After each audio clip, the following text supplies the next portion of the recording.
Namaste, I'm Sally Raspberry. Typically on Mondays I do some sort of yoga video, but I feel like there's enough of my yoga videos and there is a plethora of yoga videos on the web. So I'm going to do a series of astrology videos. And I'm interested in science, and I feel that spirituality is a huge component to our health and to just kind of figuring out how to live your life. And here's why. The number one cause of all disease, some would say, is stress. Whether it's stress that leads people to drink and smoke, or stress that causes heart attacks and stroke. Stress is responsible for at least 80%, if not all, disease. So I was thinking about that, and what's more stressful than not being able to have effective communication and good relationships with the people you love and the people that you have to be around at work or at home or whatever your situation may be. It's essential that you understand yourself and that you understand how to get along with other people. You have to know how to navigate all the social situations in order to avoid stress in your life. Or you can't avoid stress. Let me take that back. In order to cope with the stress that comes your way. So there are many tools for doing this, and I encourage you to use all the tools. I do. I use all the tools that I know of in getting to know my own needs and my own shortcomings and my own strengths so that I can have wonderful relationships with my children and my loved ones and my clients and my fellow students at school. And I also have to work with, administration and people that I don't share belief systems with. And we all run into people that sort of rub us the wrong way or just have a history of kind of pressing our buttons. And so one thing astrology is really great at is if you look at your birth chart and you start to understand what you're actually made of. Like, what starlight are you made of? We are made of starlight, that's science. We're made of carbon, hydrogen, oxygen, nitrogen, phosphorus, sulfur. The one thing that stars are made of that we are not made of, it comes from combustion. And since we're not combusting, we don't contain that final element that stars have. But other than that, we're all the same elements. I'll comment below. I am drawing a blank, but you might already know what it is, what that element is that we do not share with stars. But perhaps if we were to combust, then the chemistry would shift and we would actually create that missing piece inside of us. Anyway, when you look at your birth chart, you can look at your Western birth chart, and I don't know very much about that because that's not where my belief system lies. I believe in Vedic astrology, which is also called sidereal astrology, and it's in line with astronomy. It's in line with science. So on a Vedic calendar, it would say right now we're in Libra. And if you look up in the sky with the telescope, the sun is in the constellation of Libra. And that's what that means whenever we say, oh, we're in Libra right now, or it's very common for people to be like, I'm a Scorpio or I'm a Cancer. And what they mean is the sun was in this sign when I was born. And the sun sign is very easy to look at. You can just pull up any website or any newspaper or any magazine, lots of magazines, and notice, this date to this date. If you're born during those times, then your sun sign is in XYZ. However, those are mostly aligned with Western astrology, which I'm not going to speak to how they've come up with their algorithm because I don't quite understand it. From a Vedic perspective, I know that the Western algorithm is 14 days off from the Vedic or the sidereal astrology.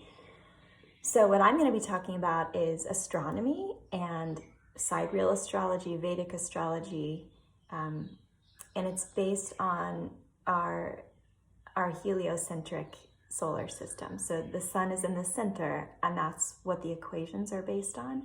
I believe that Western astrology is based on the Earth being at the center of the solar system, and that might be the discrepancy in the 14 days, but it's pretty clear if a newspaper or an article says that the sun is in Scorpio right now, which it does say that.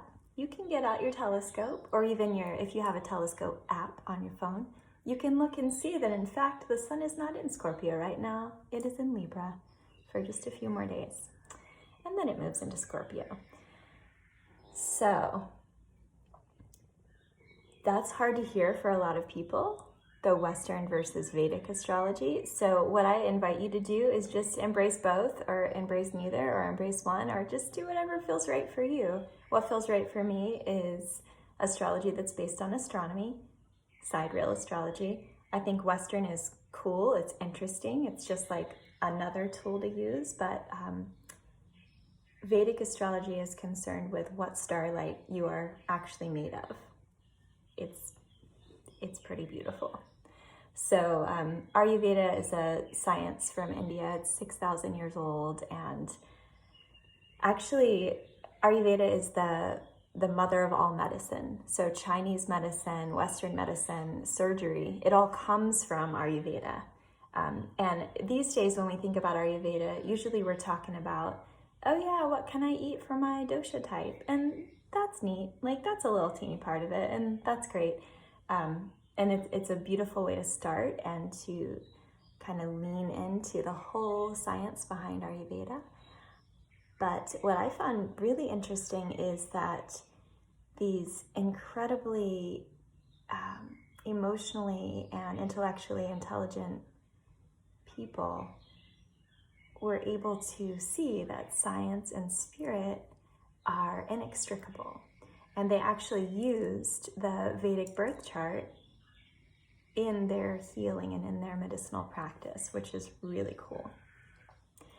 If you want to find out your Vedic birth chart, it's very simple. There are a few websites you can go to. I'll put them in the chat below, in the comments below. You can just go to that website and you type in your birthday and your birth time. You need to find out what time you were born. If you don't know what time you were born, what a wonderful thing to ask your mom. If your mom is still alive, or your dad, if your parents are not alive and you don't know what time you were born, if there's any relative that has any idea of morning, afternoon, or evening, just start getting clues like that. And then if you just have no idea, just take a shot at it, put in a random time, and as you start reading what that means, see whether or not that it's true. You'll be able to tell. If you're like, this really doesn't seem like me, then shift the time a few hours and see what your rising sign is then, and then you'll get to see. And it won't be like 12 different examples for all the different times. You'll just shift between 2 or 3 signs and you'll have to figure it out. But if you can find out what time you were born, plug it in, get your birth chart. If you need help reading it, email me or text me. I'm here. So let's see, we're 8 minutes in. I am Scorpio rising. And what that means is that when I was born in Newport News, Virginia, on July 3rd, 1980, the constellation directly above me at the moment of my birth was Scorpio. And just like the moon controls the tide and the sun gives us energy for plants to grow and people to grow, and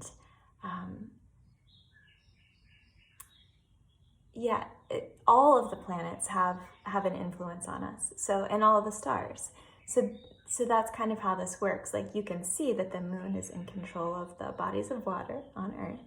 You can see that the sun is making things grow. So it's not that much of a stretch to see that, every star, the sun is the star, every star must convey a certain property. And that's where we get these like set of qualities or attributes that we assign to the different constellations. So Scorpio rising is what you would be. It's your ascendant sign. It's you. It's you at your core. It's who you are. It's what you were made of.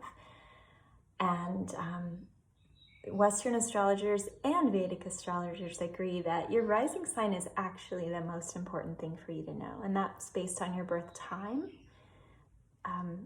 And then your sun sign is, again, where the sun was in the sky at the day that you were born. So for me, the sun was in Gemini. So my sun sign is Gemini. Your sun sign is your ego. It just represents how you see yourself, and it's kind of the mask that you wear to the world. I can use my Gemini qualities to be funny or to be just in conversation with people. Geminis are excellent at speaking and communication. Geminis are also kind of two-faced and very flighty, so I can also skip around from one thing to the next and get along with lots of different kinds of people because I'm able to kind of change face, so to speak. And that's not who I am at the core. That's just the mask that I wear in order to attract a mate, to get a job, all the things that the ego does for us. That's what your sun sign's doing for you. Your sun sign is like the face you show to the world, but it's not what you really are. You really are your rising sign. So really, I'm a Scorpio. I'm dark, I'm mysterious, I'm sensual, I'm deeply spiritual, and I'm prone to depression. All of those things and so much more go along with Scorpio. So those are two of the most important things, your rising sign and your sun, but also your moon sign. And this actually might be the most important thing for you to know about yourself if you're interested in lowering your stress and increasing your health and increasing your energy and vitality. Because like we said at the beginning, it's very stressful to not know how to communicate with the people in your life, whether you enjoy those people or you really don't enjoy those people, but you have to be around them. Your moon sign is your mind and emotional state. It's how you react and relate to other people.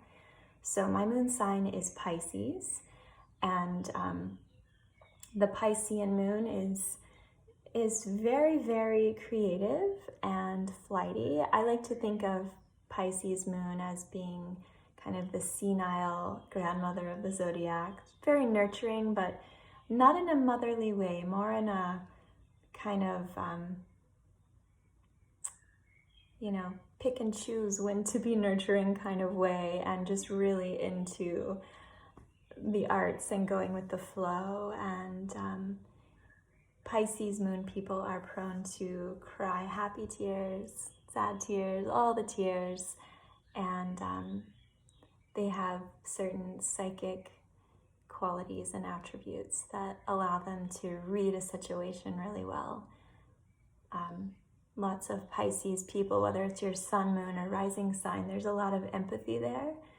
So it's really good to know if you have Pisces as your sun, moon, or rising sign, not only to relate to other people and understand yourself, but to also begin to build some sort of shield or grounding mechanism so that you don't start to absorb everything that's happening all the time, because that intuition can really translate into kind of taking on.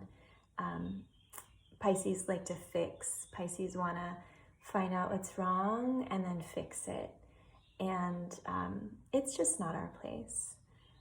And that can get really, that can create codependent relationships, and it can be really, do a lot of harm to the Pisces. So, all that said, you can use your moon sign to understand how you relate to other people. You can use your sun sign to understand the mask that you wear. And you can use your rising sign or your ascendant sign to really understand yourself. Like, what am I made of? What am I longing for? What is my purpose? Scorpio rising longs for a really deep, meaningful connection. And I think once you understand the building blocks of yourself, then you're able to better understand how you can get your own needs met and how you can show up in alignment with your best self, your true self, your highest self.